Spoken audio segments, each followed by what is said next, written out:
बात हमें समझनी है कि कैसे बढ़ाए अपनी इस संकल्प शक्ति को। हमने समझा कि ये यज्ञ है, ये हमारा जीवन यज्ञ है, इसमें एक एक संकल्प हमारी आहुति है आंतरिक शांति, आंतरिक सुख, आंतरिक हल्कापन महसूस करने के लिए।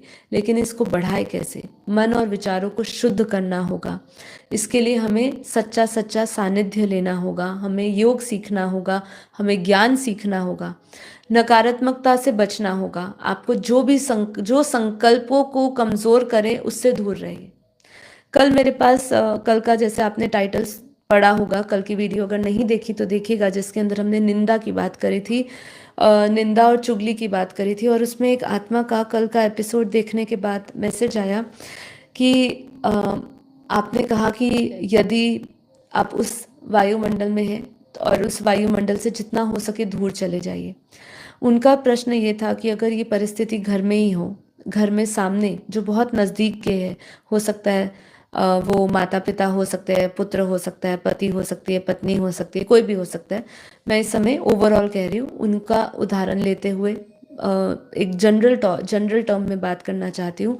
क्यों, कोई भी हो सकता है। अब हम उनको तो निकाल नहीं सकते या उनसे विमुख भी नहीं हो सकते, अलग भी नहीं हो सकते। और जब ये किसी की निंदा हो रही है, जब किसी की चर्चा हो रही है, तो हम वहाँ से उठ के भी नहीं जा सकते, क्योंकि संबंध ऐसा है कि यदि हमने नहीं सुना तो वो घर में लड़ाई झगड़े अशांति का रूप ले लेगा।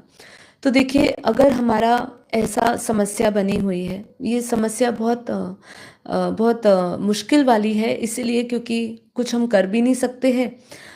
जो जो करना चाहते हैं वो हमें उसके लिए रोका जा रहा है। अब यहाँ पे हमें अपनी शक्तियों को बढ़ाना होगा। कैसे?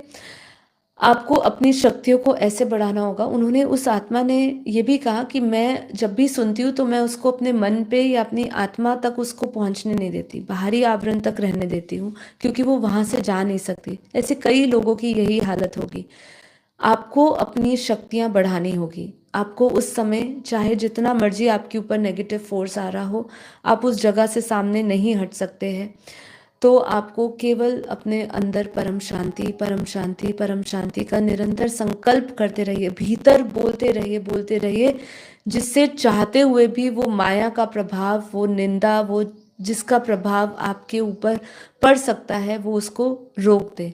तो उसके लिए आपको थोड़ा कर्मयोगी का जीवन का अभ्यास करना होगा। अपनी बुद्धि को खुली आंखों से जब हम निरंतर नित्य कर्म में पड़े हुए हैं, उस कर्म में भी हम जिसको सुन रहे हैं, वो सुनते हुए ना सुनने की शक्ति हमें अपने